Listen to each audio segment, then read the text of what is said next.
এই মহিলাকে মাফ করে দিবেন। সুবহানাল্লাহ। আরেকজন মহিলার ব্যাপারে নবীজি সাল্লাল্লাহু আলাইহি ওয়াসাল্লাম বলেন, সে একটা বিড়ালকে বেঁধে রাখছে, খাইতেও দেয় না, ছেড়েও দেয় না, বিড়ালটা মারা গেছে।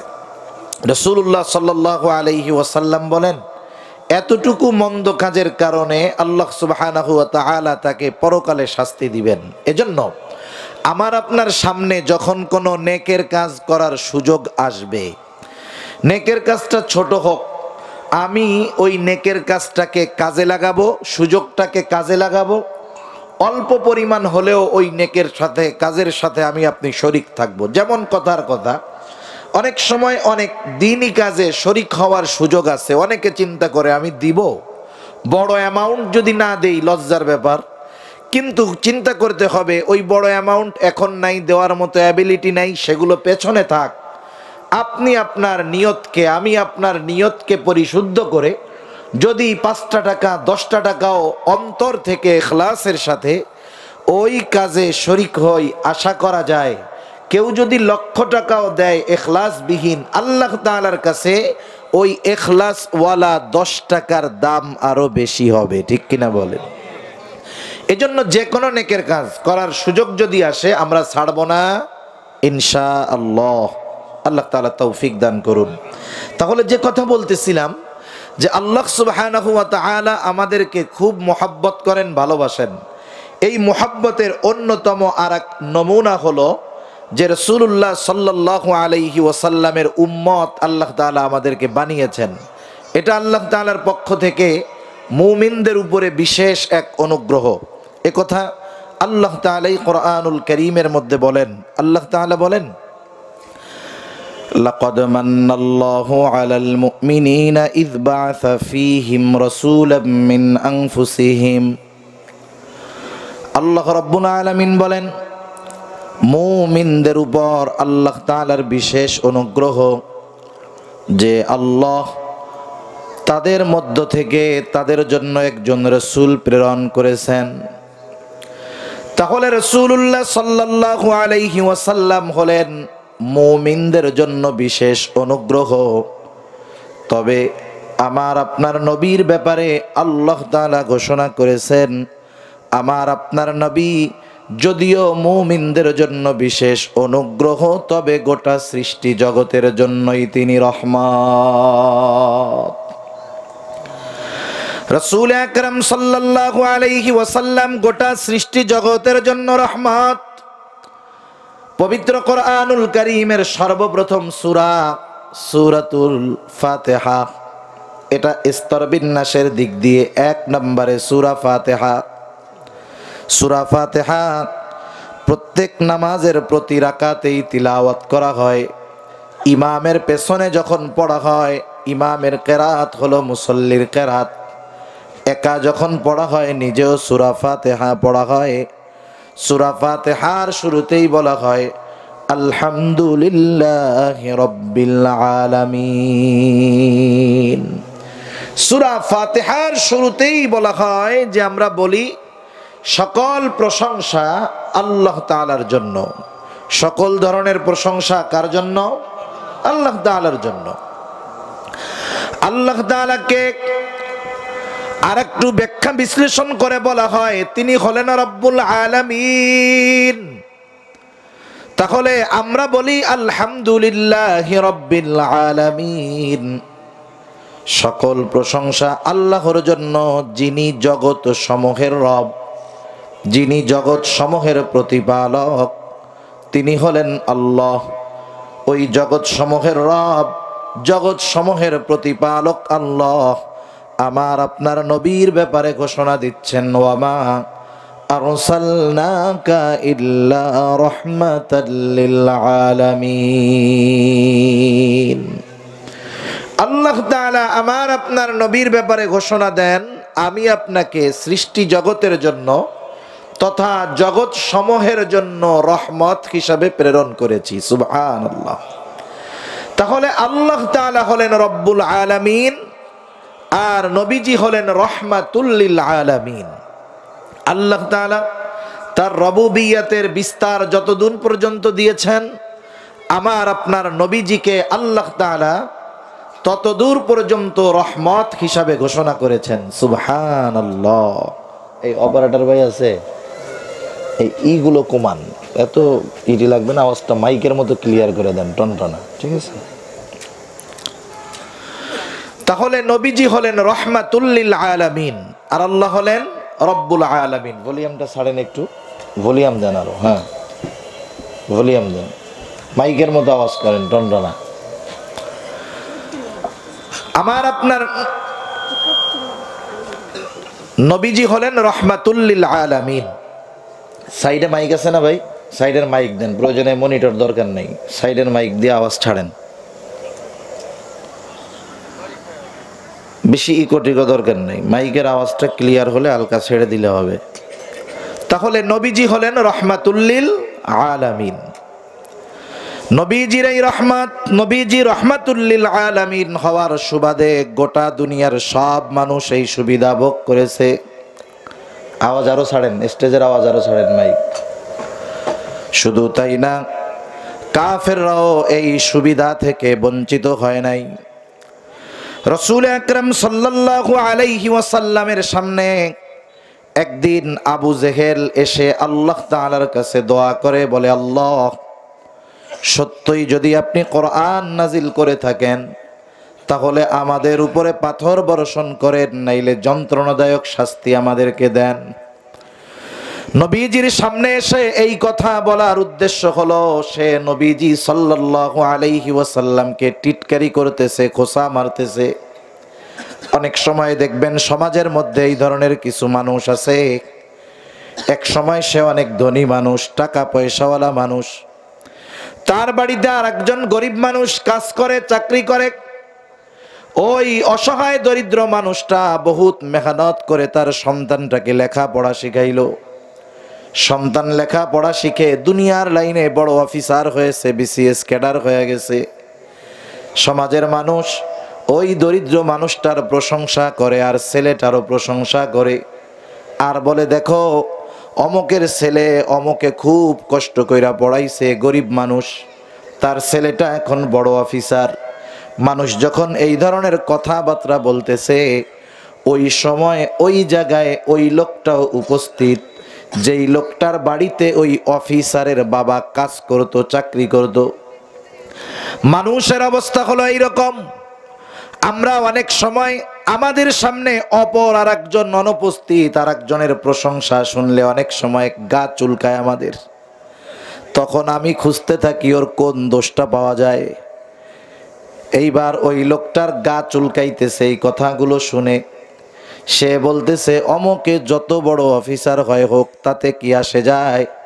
ওর বাবাও কয়দিন আগেও আমার বাড়িতে কামলা দিয়া খাইতো। এখন বলেন তো, এখানে এই বিষয়টা আনার কারণ কি? কারণ হলো ওই লোকের সন্তানের ওই উন্নতি, সম্মান, অগ্রগতি, এটা এর ভালো লাগতেছে না। এই জন্য বলে যে, দেখ কত বড় হইলে হবে কি, ও আমার বাড়িতে ওর বাপ কয়দিন আগে কামলা দিয়া খাইতো। আবার অনেক সময় এরকম বলে না, যে এমন কিছু খবর তার কানে আসছে যেটা তার পছন্দনীয় নয়। মাঝে মধ্যে বলে এরকম যে, এই জিনিস দেখার আগে আমার মরণ হলো না কেন, এরকম বলে কি বলে না? বলে। এখন বলেন তো, ওই টাইমে যদি আজরাইল আইসা বলে, আচ্ছা আপনি যেহেতু মরতে চান, চলেন আপনার হায়াত শেষ, সে কি ওই কথা বলবে যে না আসলে আমি তো কথার কথা বলছি? আবু জেহেল যদিও বলতেছে আল্লাহ পাথর মারেন, নবীজির সামনে বলতেছে, বলার দ্বারা উদ্দেশ্য কি? উদ্দেশ্য হলো নবীজিকে একটু টিটকারি করা। ভাই মাইকের স্টেজের আওয়াজটা আর একটু বাড়ান, মাইকের আওয়াজ বুঝে নাই মনে হয়, নাকি সমস্যা আছে? সমস্যা থাকলে থাক, ভোল্টেজ কম, কি বলেন?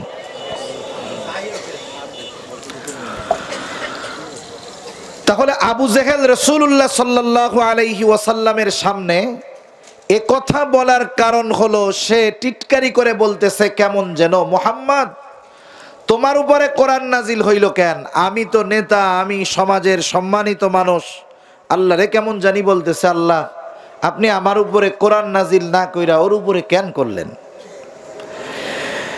রাসূলুল্লাহ সাল্লাল্লাহু আলাইহি ওয়াসাল্লামকে সামনে নিয়ে আবু জেহেল এই ধরনের কথা বলা উদ্দেশ্য হলো নবীজিকে খাটো করা, ছোট করার চিন্তা। কিন্তু আবু জেহেল বোঝে নাই আল্লাহ রাব্বুল আলামিন ও আবু জেহেলের এই কথার জবাব পাঠিয়ে দিয়েছেন। মক্কার মুশরিক আবু জেহেল যদিও তারা শিরকের সাথে জড়িত ছিল, কিন্তু কোরআনুল কারীমের মধ্যে আল্লাহ রাব্বুল আলামিন জানায় দেন এই মক্কার মুশরিকরা কিন্তু আল্লাহ তাআলার অস্তিত্বে বিশ্বাসী ছিল।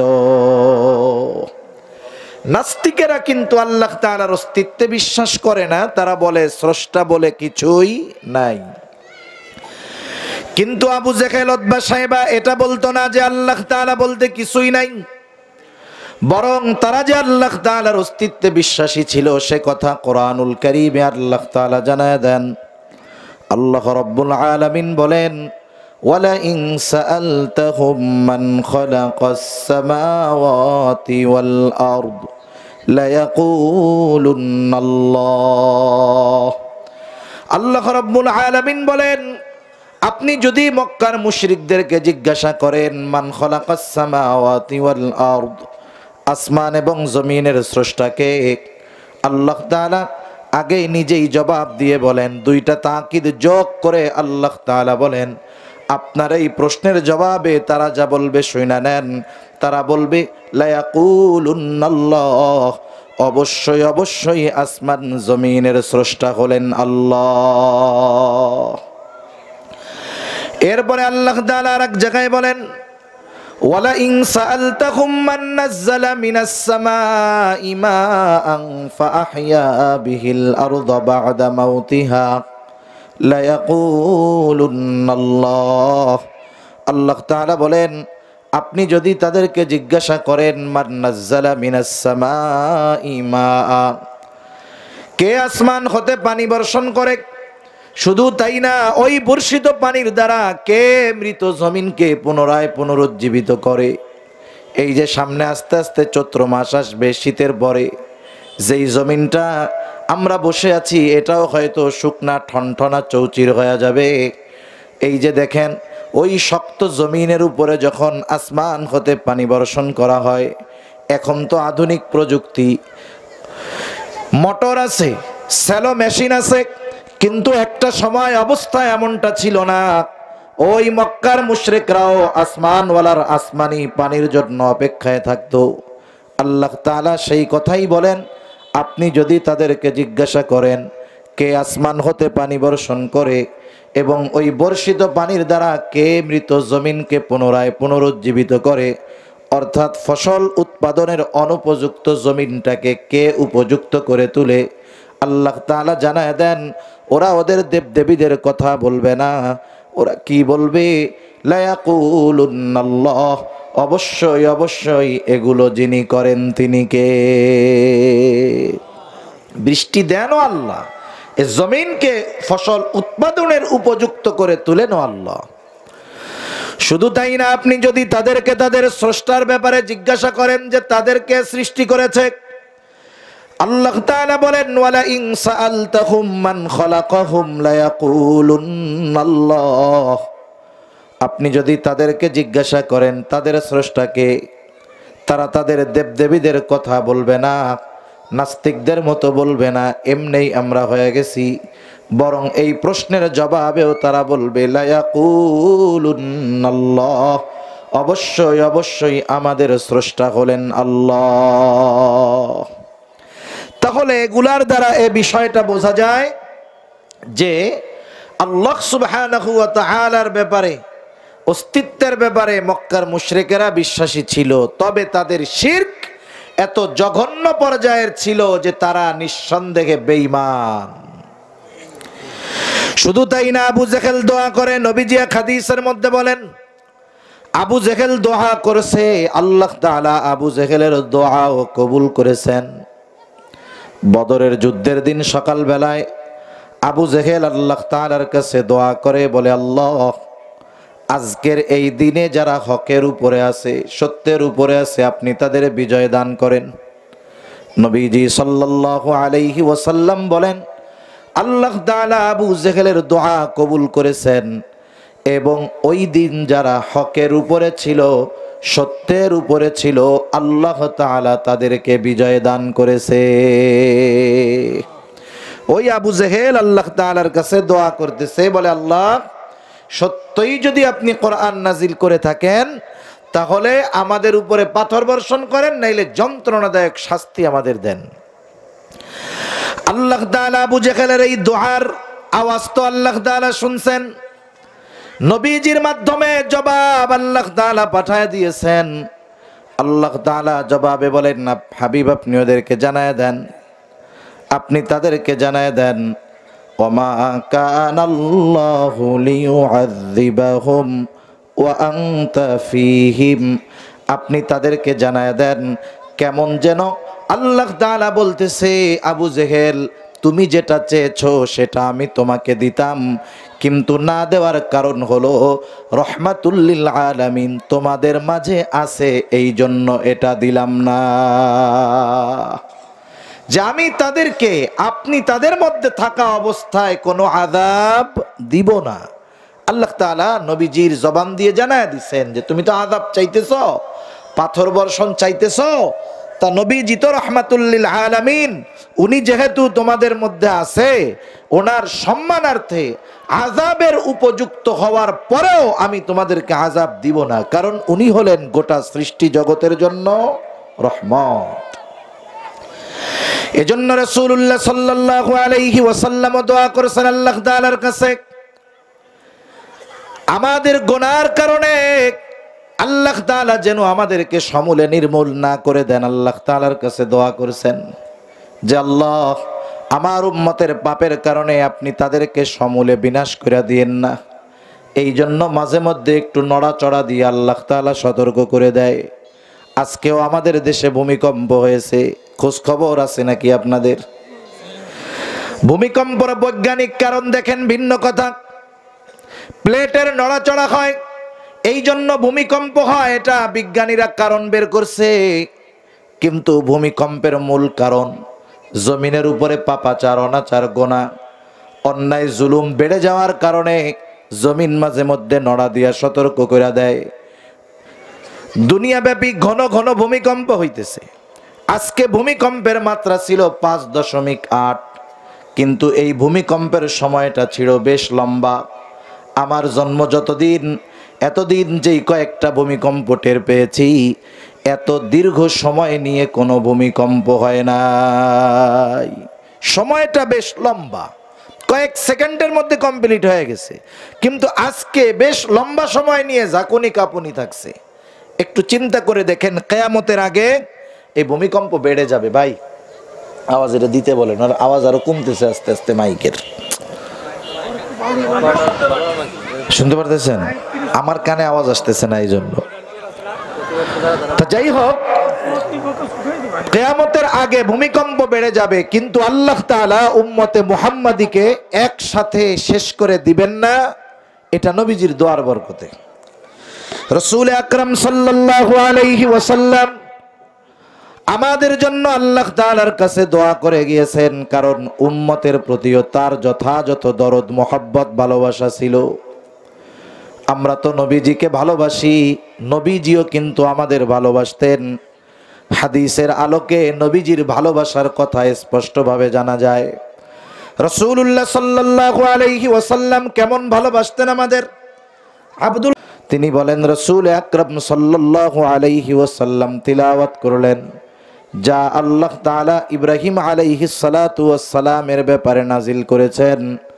কি নাজিল করেছেন? আল্লাহ ইব্রাহিম আলাইহিস সালাতু ওয়াস সালাম তার গুনাহগার উম্মতের জন্য আল্লাহ তাআলার কাছে দোয়া করছে। ইব্রাহিম আলাইহিস সালাম তার গুনাহগার উম্মতের জন্য আল্লাহ তাআলার কাছে মাগফিরাত কামনা করেছে, দোয়া করেছে।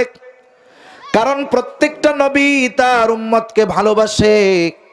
উম্মত যদি কাফেরও হয়, তার প্রতিও নবীজির ভালোবাসা থাকে।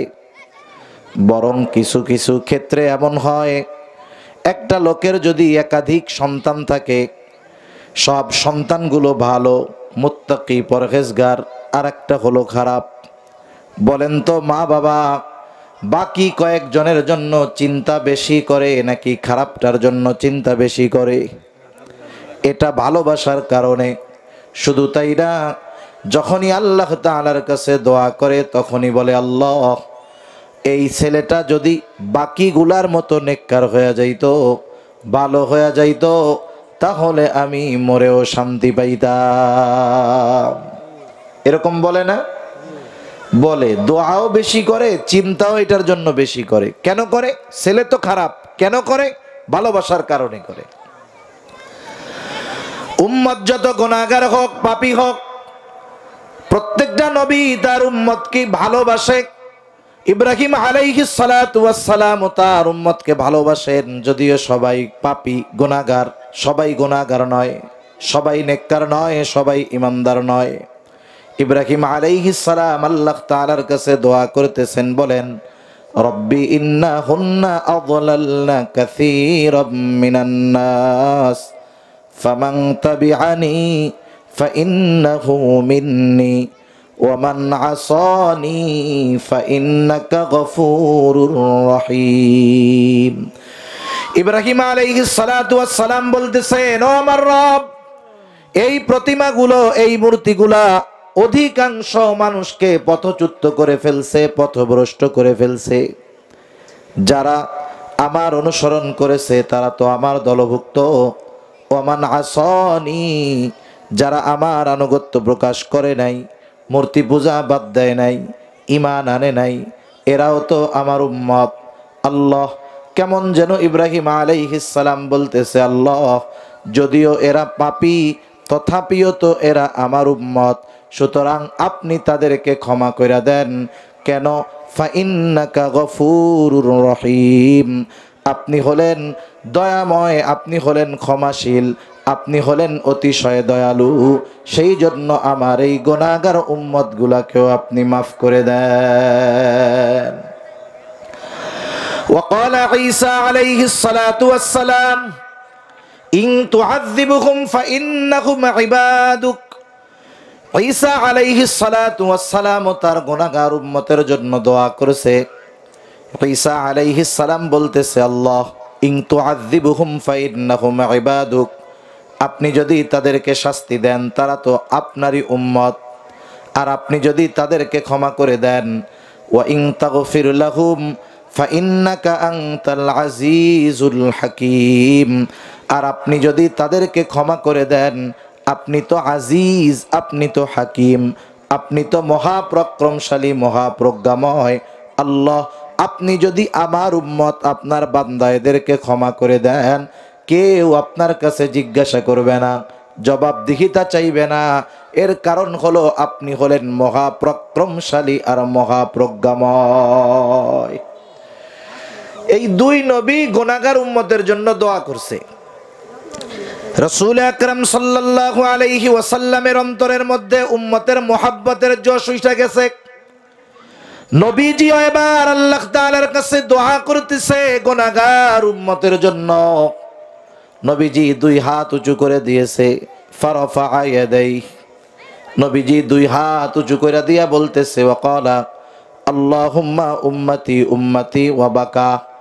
নবীজি হাত উঁচু করে কান্না করতেছে আর বলে, আল্লাহ আমার উম্মত, আমার উম্মত, আমার উম্মত। নবীজি শুধু এই বাক্যটা বলতেছে। বলেন তো আর কিছু নবীজি বলুক আর না বলুক, কিন্তু এতটুকু বলার দ্বারা নবীজি মূলত কি বলতে চায় এটা আল্লাহ তাআলা বোঝেন কি বোঝেন না। কিছু বিষয় আছে যেগুলো কিছু বলা লাগে না, অবস্থা দেখে বোঝা যায় যে আসলে কি বলতে চায়। যেমন মাদ্রাসায় বৃহস্পতিবার বিকালবেলা আসরের পর ছোট ছাত্র আইসা কান্না করতেছে, ওস্তাদের সামনে হেফজখানায় মক্তবে কান্না করতেছে।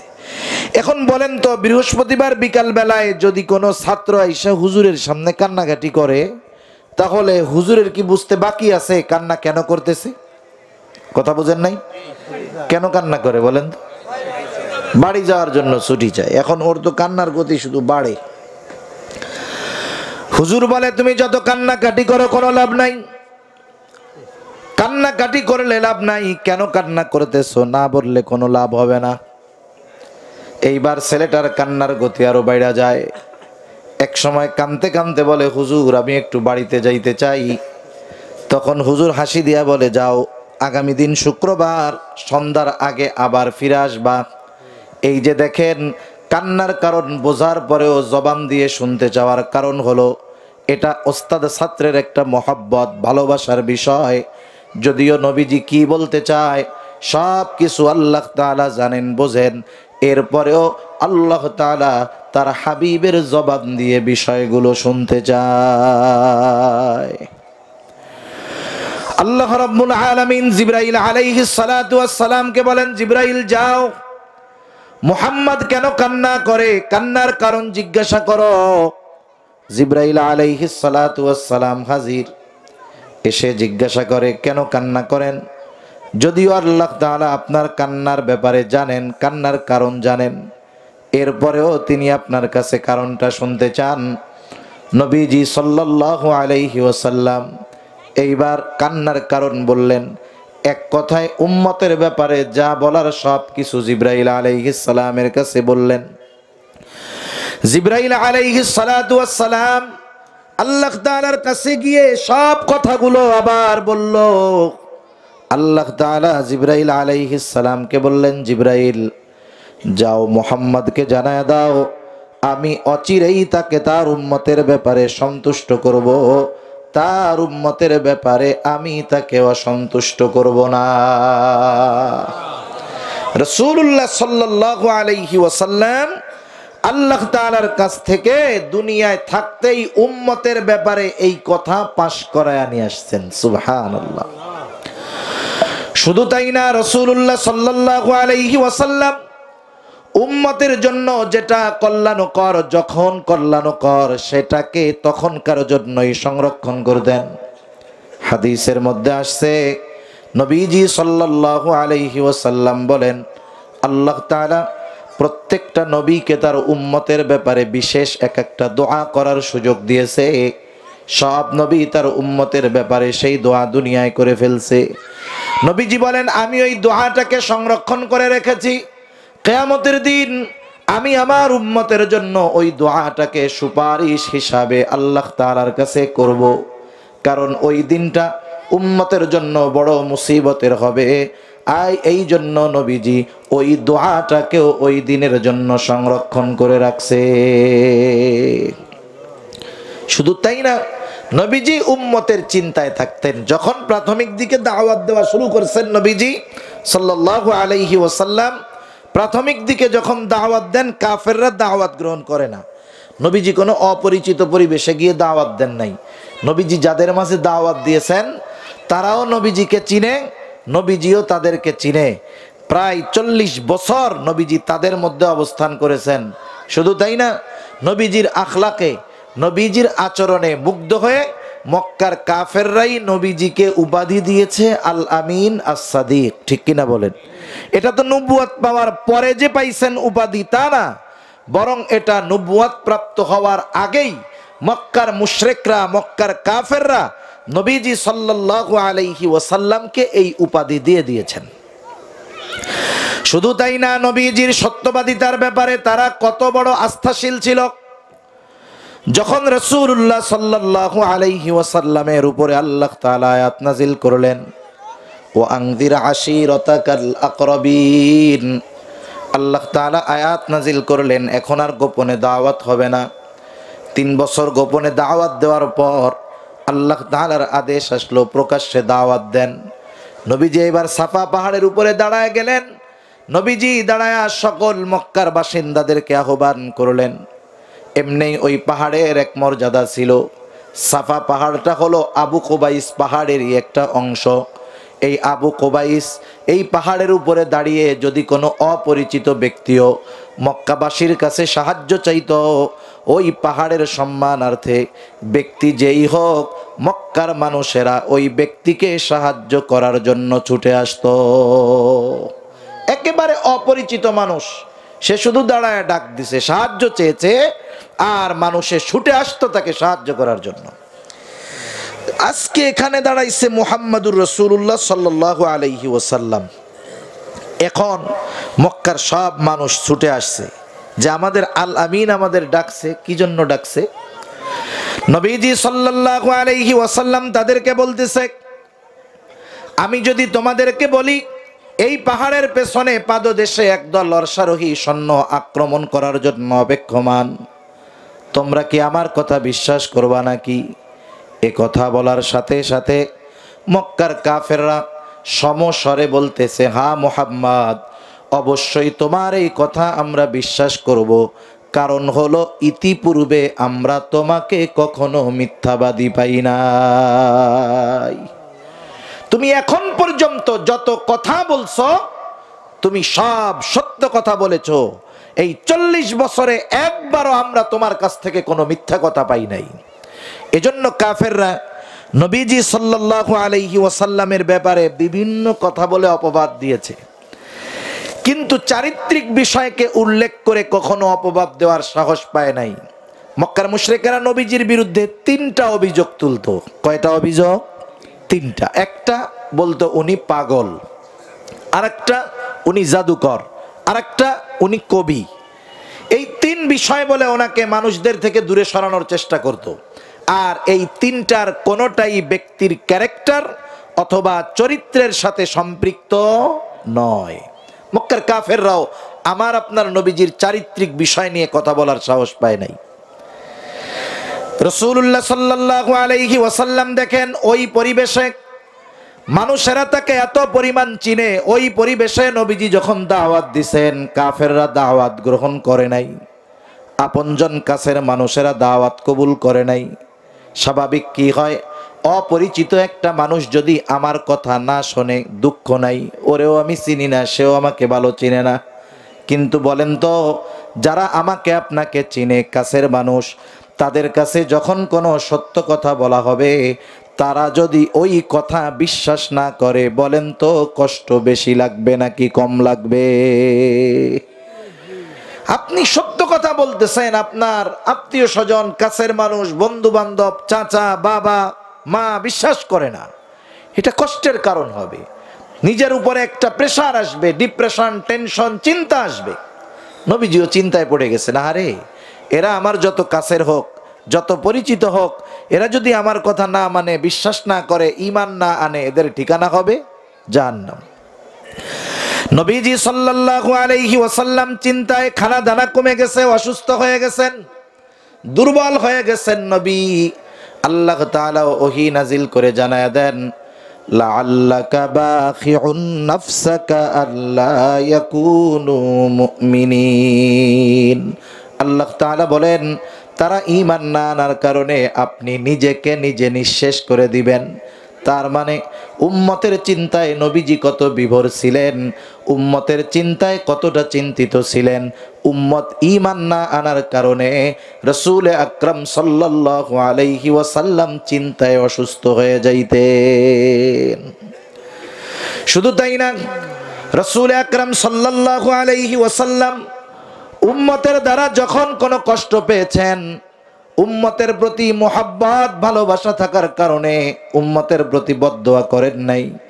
নবীজি যখন মক্কা থেকে তায়েফে গেছেন, তায়েফের কাফেরেরা নবীজিকে দলবদ্ধভাবে পাথর মারা শুরু করলো।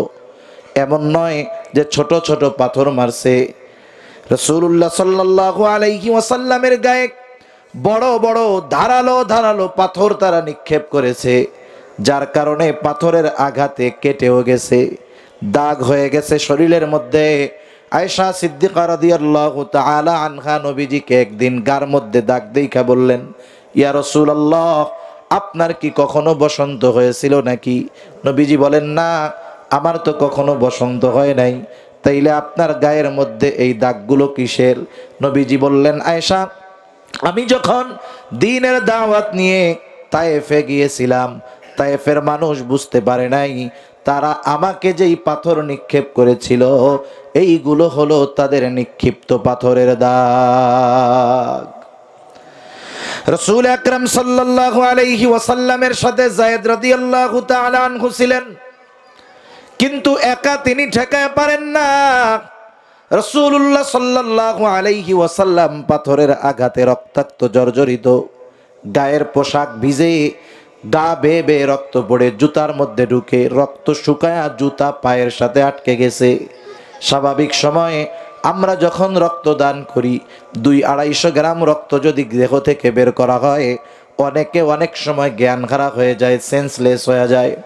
রাসূলুল্লাহ সাল্লাল্লাহু আলাইহি ওয়াসাল্লাম পড়ে যাইতেন, আবার উঠতেন, বলতেন বলো লা ইলাহা ইল্লাল্লাহ তুফলিহু, তোমরা সফল হয়ে যাবা। ক্লান্ত নবীজি দুর্বল দেহ নিয়ে বিকেল বেলায় সন্ধ্যার আগে এক আঙ্গুর বাগানের পাশে একটু বিশ্রাম নিচ্ছেন। ইতিমধ্যে জিব্রাইল আলাইহিস সালাতু ওয়াস সালাম হাজির। জিব্রাইল আলাইহিস সালাতু ওয়াস সালাম আয়েশা সালাম দিয়া বলে, ইয়া রাসূলুল্লাহ, এই সম্প্রদায় আপনার সাথে কেমন আচরণ করেছে আপনার মালিক সেটা দেখছে। আজকে আমি একা আসি নাই, আল্লাহ তাআলা আরেকজন ফেরেশতাকে আমার সাথে পাঠিয়েছে, যে ইতিপূর্বে কখনো আপনার কাছে আসে নাই। আজকেই সে প্রথম আসছে, ইতিপূর্বে সে আপনার কাছে কখনো আসে নাই। নবীজি সাল্লাল্লাহু আলাইহি ওয়াসাল্লাম বলেন, ওই ফেরেশতা আয়েশা আমাকে সালাম দিল।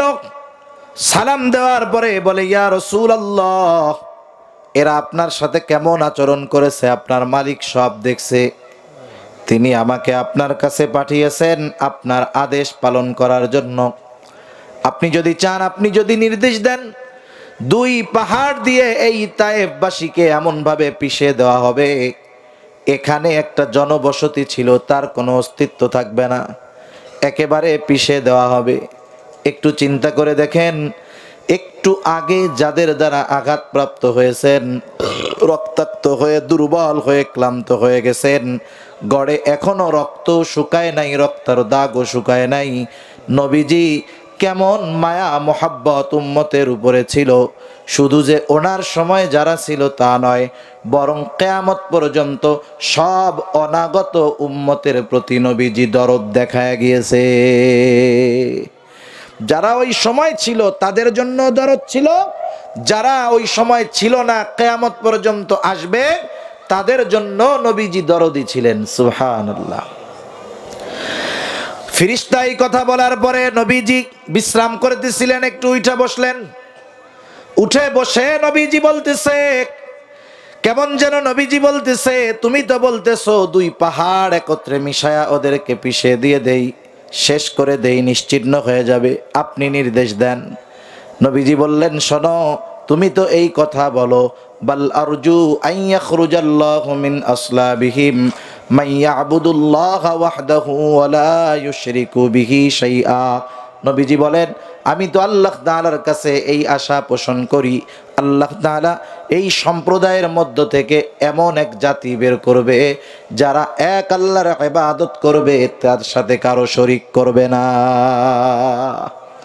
ওরা যা করে করুক, ওদের পরবর্তী প্রজন্ম হয়তো ঈমান আনবে, সেজন্য এদেরকে এই কাজ করা যাবে না। একটু চিন্তা করে দেখেন আমরা কতটা প্রতিশোধ পরায়ণ।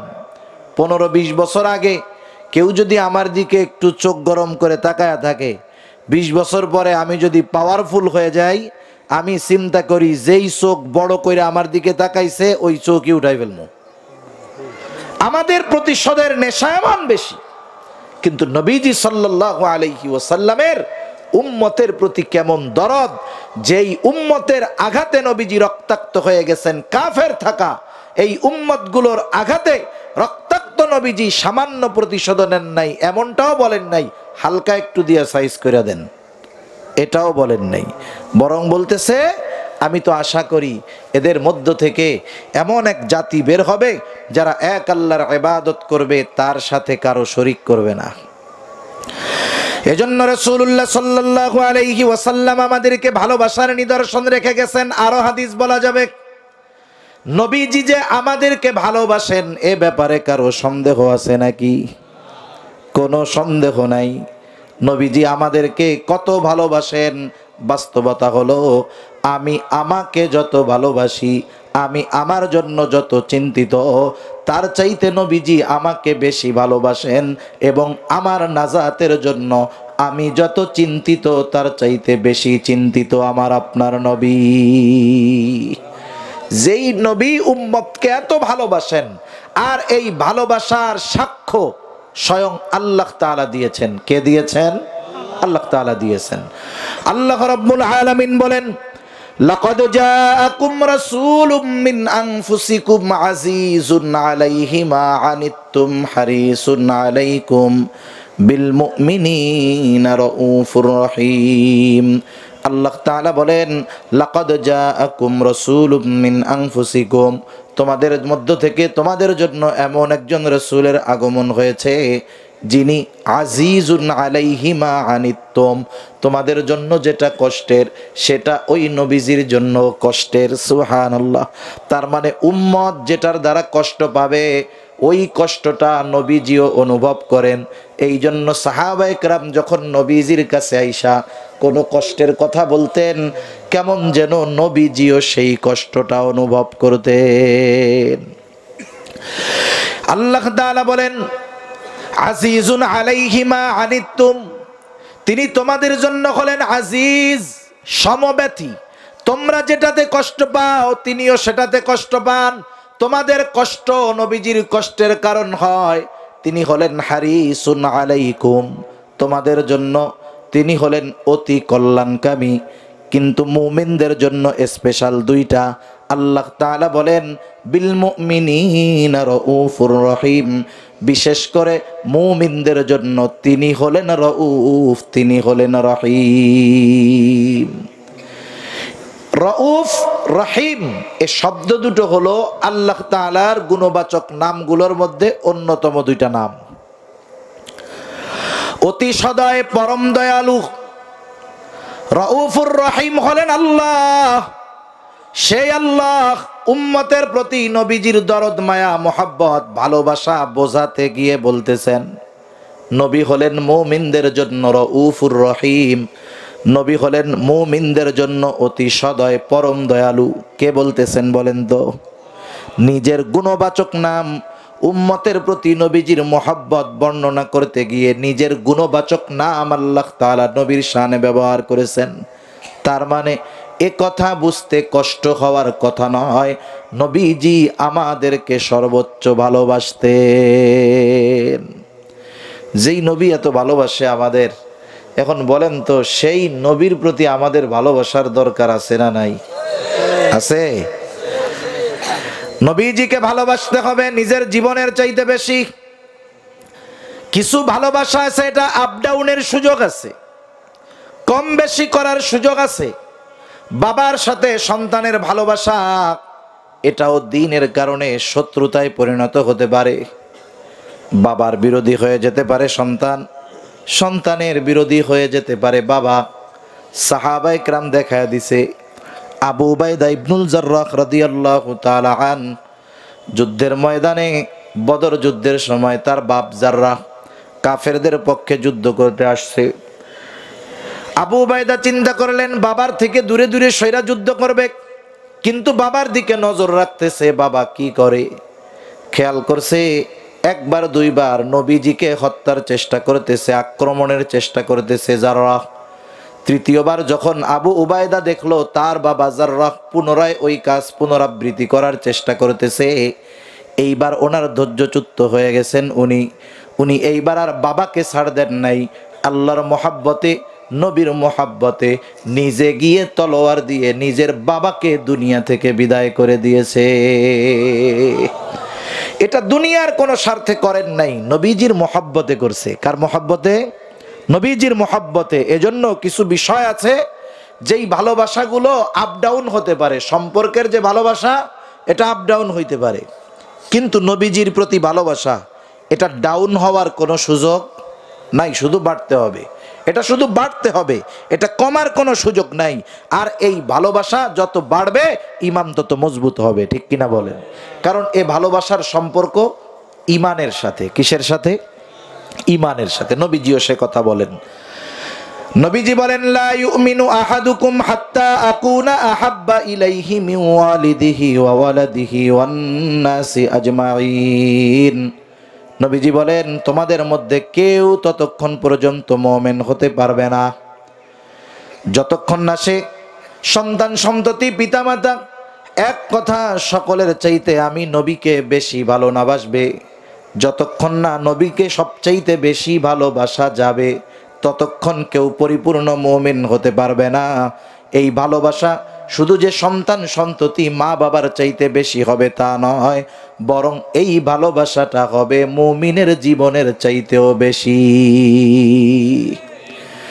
আল্লাহ এবং তার রাসূলের ভালোবাসা যদি সবচাইতে উপরে না থাকে তাহলে দ্বীনের উপরে চলা যাবে না। দেখবেন খোঁজ খবর নিয়া যারা দ্বীনের উপরে বেশি চলে, শরীয়তের অনুশাসন বেশি মেনে চলে, এক কথায় দ্বীনের উপরে সর্বোচ্চ নিজেকে পরিচালনার চেষ্টা যারা করেন চলেন, খোঁজ নিয়ে দেখবেন এরা আল্লাহ এবং রসুলকেও ওই রকম বেশি ভালোবাসে। যে আল্লাহ এবং রসুলকে বেশি ভালোবাসে, দ্বীন মানা তার জন্য সহজ, যদিও ওই আইনটা শরীয়তের নিয়মটা কঠিন মনে হতে পারে, কিন্তু আল্লাহ এবং রসুলকে সর্বোচ্চ ভালোবাসার কারণে ওই কঠিনটা তার কাছে কঠিন থাকে না। আল্লাহ এবং রসুলের ভালোবাসা ওই কঠিন বিষয়গুলো তার জন্য সহজ করে দেয়। ঠিক কিনা বলেন? রাসূলুল্লাহ সাল্লাল্লাহু আলাইহি ওয়াসাল্লামকে সেই জন্য জীবনের চাইতে বেশি ভালোবাসার দরকার। ভালোবাসবো কেমনে?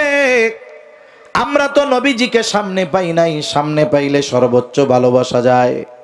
সাহাবায়ে কেরাম নবীজিকে সামনে পাইছেন, সর্বোচ্চ ভালোবাসা বাসছেন জীবন দিয়ে, সম্পদ দিয়ে। আবু বকর তার সব সম্পদ আইনা নবীজির খেদমতে হাজির করছে। হযরতে তালহা উহুদের ময়দানে নিজের বুকটাকে নবীজির জন্য ঢাল বানায়া দিয়েছে। আমরা কেমনে ভালোবাসবো এই চিন্তা আমাদের মধ্যে আসবে স্বাভাবিক। এই জন্য নবী ১৫০০ বছর আগে উম্মতে মুহাম্মাদির জন্য জানায় দিয়েছেন, উম্মতেরা তোমরা কেমনে আমাকে ভালোবাসবা শুইনা নাও। নবীজিকে ভালোবাসার পদ্ধতি নবীজি বলে দিয়েছেন। নবীজিকে কেউ যদি নিজস্ব বানানো পদ্ধতিতে ভালোবাসতে চায়, ভালোবাসা হবে না, বরং কিছু কিছু সময় বেয়াদবি হয়ে যায়। দেখেন না, কেউ কেউ নবীজিকে ভালোবাসা দেখাতে গিয়ে নবীজিকে বলে আলিমুল গায়েব। নবীজি গায়েবের খবর জানেন, নবীজি গায়েব জানেন, সব জানেন। একটা হলো জানানো আর একটা হলো জানা। জানতে হয় কারো মাধ্যমে। রাসূলুল্লাহ সাল্লাল্লাহু আলাইহি ওয়াসাল্লামকে সব গায়েবের খবর, অদৃশ্যের খবর জানাইছেন কে? আল্লাহ। নবীজির কাছে গায়েবের খবর আছে, এই গায়েবের খবর নবীজিকে দিছেন আল্লাহ। আর গায়েবের সব বিষয়গুলো জানেন কে? আল্লাহ। নবীজিকে আল্লাহ যতটুকু জানাইছে নবীজি ততটুকু জানে, সেই বিষয়গুলো উম্মতের জন্য নবীজি জানায় দিছেন। এই জন্য নবীজিকে আলিমুল গায়েব বলার সুযোগ নাই। তো নবীজির কাছে গায়েবের ইলম নাই, গায়েবের খবর আছে। নবীজিকে আল্লাহ তাআলা যেটা জানাইছেন নবীজি ওইটা জানছে। এখন যদি কেউ ভালোবাসতে গিয়ে নবীজিকে আল্লাহর সমকক্ষ দিয়ে দাঁড় করায়া দেয়, বলেন তো এটা ভালোবাসা হবে না বেয়াদবি হবে? একটা লেভেল আছে, যে যেই লেভেলের তাকে সেই লেভেলে রাখলে অসম্মান হয় না, বরং ওই লেভেল থেকে উঁচু লেভেলে যদি কেউ মুখ দিয়া বলে এটা আরো অপমান করা হয়। কথার কথা ধরেন, মাফ করবেন আমি বোঝানোর জন্য বলতেছি।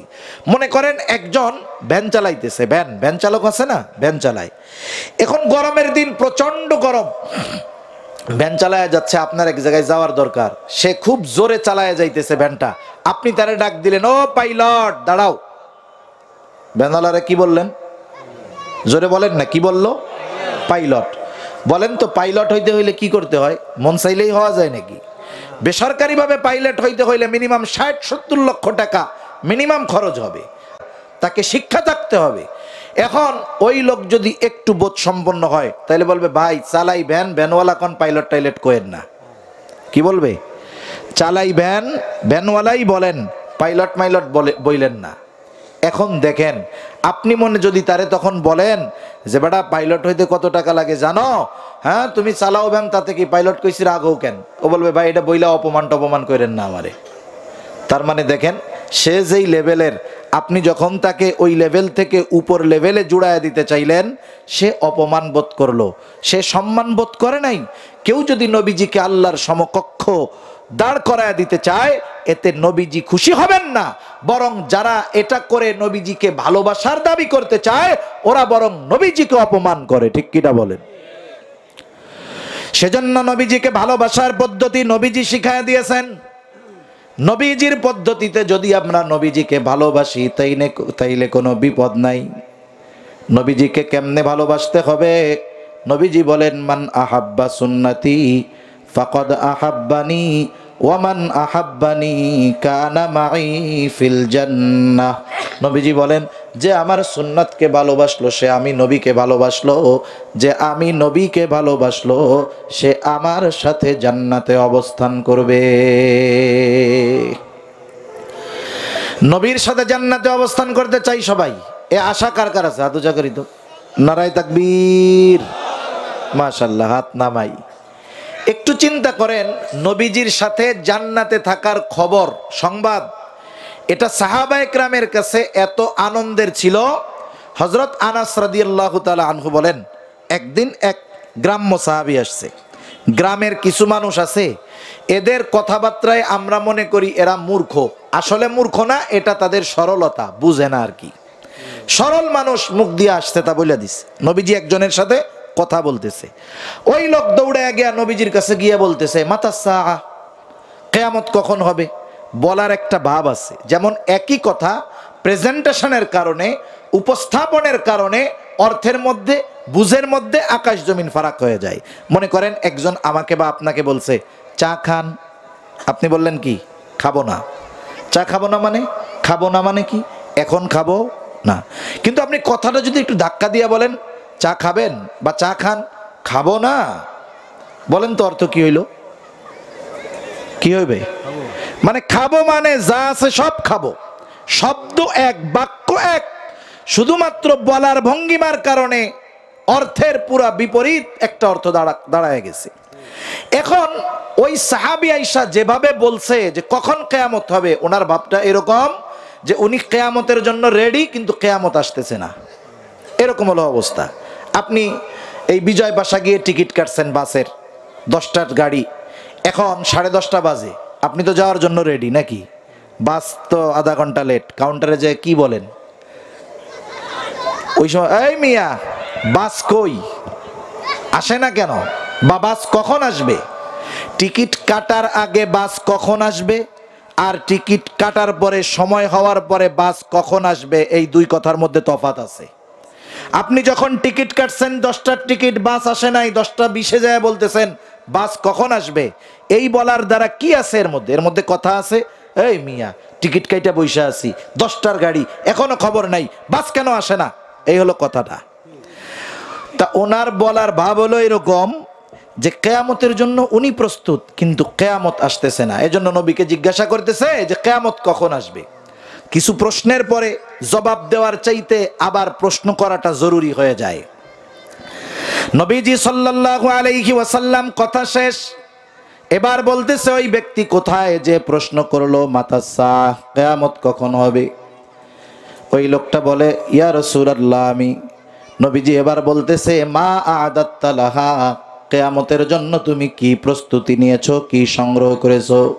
লোকটা গ্রামের মানুষ, সহজ সরল মানুষ, একেবারে সাথে সাথে জবাব দিয়ে দিল যে আমি আল্লাহ এবং তার রাসূলকে ভালোবাসি। নবীজি সাল্লাল্লাহু আলাইহি ওয়াসাল্লাম বুঝলেন এই লোকের এই জবাবের মধ্যে কোনো কৃত্রিমতা নাই, এই লোকটাই কথাটা অন্তর থেকে বলছে।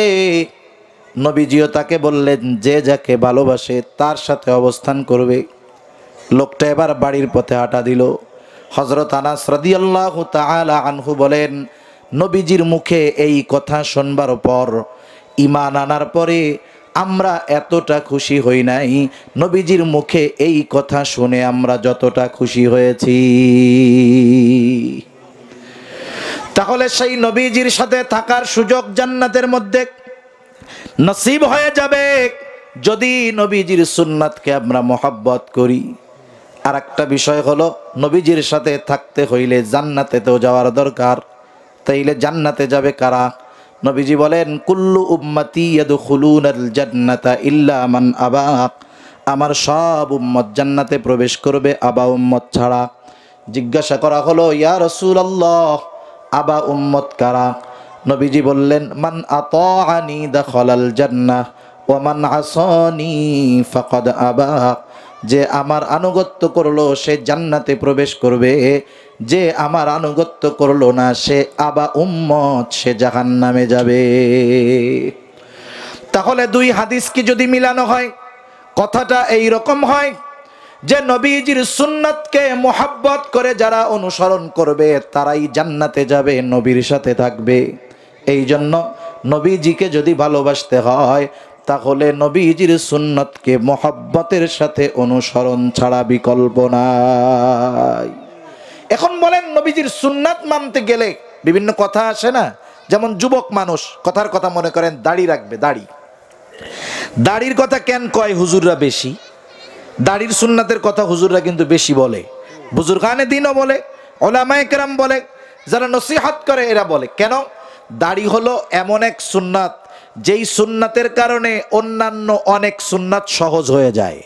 দাড়ি হলো এমন এক সুন্নাত যেই সুন্নাতের কারণে অনেক বড় বড় গুনার থেকে বাঁচা যায়। যেমন দেখবেন মানুষও এটা দাড়িওয়ালাদের কাছে আশা করে। মনে করেন একজন লোকের দাড়ি আছে, নামাজ কালাম কিচ্ছু পড়ে না, সে একটা বাটপারি করছে, মিথ্যা কথা বলছে। মানুষ কি বলে? আরে মিয়া দাড়ি মুখে নিয়ে মিথ্যা কথা কইলা। এ কথা বলার দ্বারা তার দাড়ির প্রতি যেই শ্রদ্ধা, মোহাব্বত, ভালোবাসা, এটার একটা বহির্প্রকাশ পাওয়া গেছে। ও আশা করে না যে দাড়ি মুখে নিয়ে কেউ মিথ্যা কথা বলুক। এজন্য দাড়ির সুন্নাতের কথা বলা হয় আর কি। এই দাড়ির এক সুন্নাত পালন করলে অনেক সুন্নাত সহজ হয়ে যায়। এখন মনে করেন যুবক মানুষ কলেজে পড়ে, দাড়ি নাই, দাড়ি রাখার কথা যদি ওরে বলা হয়, ও যে কজগুলো দেখায়, কারণগুলো দেখায় না রাখার, এর মধ্যে একটা হলো বলবে হুজুর এখন কলেজে মাত্র পড়ি, সবাই ভাইয়া বলে, আর যখন দাড়ি টাড়ি রাখবো ভাইয়া টাইয়া কবে না, দেখবেন ওই বাসের হেল্পার, বাপের বয়সী, দাদার বয়সী, ও আমারে কাকা ডাকবে। বুঝেন নাই? কি ডাকবে? চাচা ডাকবে, এখন তো ভাইয়া বলে। আবার দেখেন কতজন দাড়ি রাখে না, পড়াশোনা শেষ, চাকরি করে, দাড়ি রাখেন, নামাজ কালাম পড়েন না, বিয়া শাদী করি এরপরে দাড়ি রাখবো। কেন? বলে বিয়া শাদী করার আগে দাড়ি রাখলে ভালো মেয়েরা পছন্দ করবে না। এখন বলেন তো, যেই মেয়ে দাড়ি আর দাড়িওয়ালারা পছন্দ করে না, সে ভালো মেয়ে কেমনে হয়? ঠিক কিনা বলেন? তুমি যতই চেহারা দেখে বিবাহ করো না কেন, তার জন্য তুমি তোমার মুখটাকে যতই ক্লিয়ার রাখো না কেন, যেই মেয়ে মনে করে দাড়ি আর দাড়িওয়ালা ভালো না, ওই মেয়ে ঘরে আসার পরে আখেরাতে কি আছে জানি না, দুনিয়ায় মিনি জাহান্নাম তুমি দেখতে পাবা। এজন্য সাবধান। দাড়ির সুন্নাত হলো এমন সুন্নাত, দাড়ি রাখতে গিয়া যদি কারো চাচা বা দাদা যে কোনো কথা বা তিরস্কার শুনতে হয়, শোনা লাগুক, অসুবিধা নাই। দুনিয়ায় দাড়ি রাখার কারণে, সুন্নাতের উপরে চলার কারণে যদি কেউ তিরস্কার করে, ওই তিরস্কারকে যদি হজম করা যায়, আশা করা যায় এই কারণে আল্লাহ তাআলা তাকে জান্নাত পুরস্কার দিয়ে দিবে। সর্বশেষ একটা কথা একটু চিন্তা করে ভাববেন, বাড়িতে গিয়ে ভাববেন, চিন্তা করবেন। যারা সুন্নাতের উপরে আছেন তারাও চিন্তা করবেন, যারা নাই তারাও চিন্তা করবেন। বলেন তো, প্রতিনিয়ত আমাদের দেশে লোকজন মারা যায় কি যায় না? আমাদের অঞ্চলেও মারা যায়, সব জায়গায় মারা যায়। একটা লোক মারা গেল, মারা যাওয়ার পর তাকে গোসল দেওয়া হলো, কাফন পরানো হলো, জানাজা দেওয়া হলো, লাশের খাটিয়া নিয়ে লাশটাকে নিয়ে যাওয়া হলো কবরের পাশে। এইবার লাশটাকে কবরে নামানো হবে। বলেন তো, এই কবরে নামানোর সময় একটা দোয়া পড়ে, দোয়াটা আপনাদের জানা আছে? বিসমিল্লাহি ওয়া আলা মিল্লাতি রাসূলিল্লাহ, বিসমিল্লাহি ওয়া আলা মিল্লাতি রাসূলিল্লাহ। এই দোয়াটা আমরা সারা জীবন পড়ে গেলাম, সারা জীবন পড়ি। আমি মারা গেলেও পড়বে, অন্য কাউকে কবরস্থ করার সময়ও পড়বে। হুজুরের আগে একবারে করাইলে মনে হয় ভালো হবে, তো আগে তো সুবিধা, দেরি হয়ে যাবে তো আমার, সেই নাম্বারই দিতে হবে। বিসমিল্লাহি ওয়া আলা মিল্লাতি রাসূলিল্লাহ, সারা জীবন আমরা পড়েছি, আমাদেরকে কবরে রাখার সময় ওই দোয়াটা পড়া হবে, কিন্তু পড়লাম, কিন্তু এই দোয়ার সারমর্ম কি এটা হয়তো আমরা অনেকে বুঝি নাই। একটা শব্দের শুধু শাব্দিক অর্থ দিয়ে ওই শব্দের গভীরতা নির্ণয় করা যায় না। এই জন্য দেখবেন যারা শাব্দিক অনুবাদ পড়ে আলেম হতে চায়, হাদিস বিশারদ হতে চায়, ওরা এক সময় গিয়ে দেখা যায় হাদিস অস্বীকারীও হয়ে যায়, ঠিক কিনা বলেন? এই জন্য শাব্দিক জ্ঞান অর্জনের সাথে সাথে এই শব্দের গভীরতা বোঝার জন্য দীর্ঘদিন উলামায়ে কেরাম মেহনত করার পরে একটা শব্দের তাৎপর্য পূর্ণভাবে অনুধাবন করতে পারে। দোয়ার মধ্যে আমরা মূলত যেই কথাটা বলি, বুজুর্গানে দিন বলেন, কথাটা মূলত হলো এইরকম, আল্লাহ তাআলার নামে এখন এমন এক ব্যক্তিকে আমি কবরস্থ করতেছি, যেই ব্যক্তির গোটা জীবন সুন্নাতের উপরে ছিল, সে সুন্নাতের অবস্থায় মরছে, এবং তাকে যখন কবরস্থ করা হচ্ছে তখনও সে সুন্নাতের উপরে আছে। এই দোয়া বইলা যেই লোকটাকে কবরে রাখা হলো, দেখা গেল ওই লোকটার মুখেই দাড়ি নাই। এখন বলেন তো, এই দোয়া বা এই কথা তার জন্য সত্য হবে না মিথ্যা হবে? হায়াত মৌতের কথা বলা যায় না। যে সুন্নাতের উপর নাই সে যদি মারা যায়, এই দোয়া তার জন্য সত্য হবে না, এ দোয়া হবে তার জন্য মিথ্যা। আখেরাতের এই অনন্তকালের সফরের প্রধান ঘাঁটি, প্রথম ঘাঁটি কবর, এই সফর তাকে শুরু করানো হবে একটা মিথ্যা দিয়া। এর পরবর্তী অবস্থা কি হবে আল্লাহই ভালো জানে, ঠিক কিনা বলেন? এজন্য আমরা নবীজির সুন্নাতকে মোহাব্বতের সাথে অনুসরণ করব তো ইনশাআল্লাহ। সুন্নাত মানতে গিয়ে কেউ যদি তিরস্কার বলে, যে ভাইয়া বলার কথা সে যদি চাচা বলে, বলুক, কোনো অসুবিধা নাই। দাদা বলে বলুক, অসুবিধা নাই। তিরস্কার করে করুক, অসুবিধা নাই। মোল্লা বলে, জঙ্গি বলে বলুক, এই কথাটুকু যদি দুনিয়ায় হজম করতে পারি, এই তিরস্কারটা আখেরাতে এই কথাগুলোর কারণে জান্নাত পুরস্কার পাওয়া যাবে ইনশাআল্লাহ।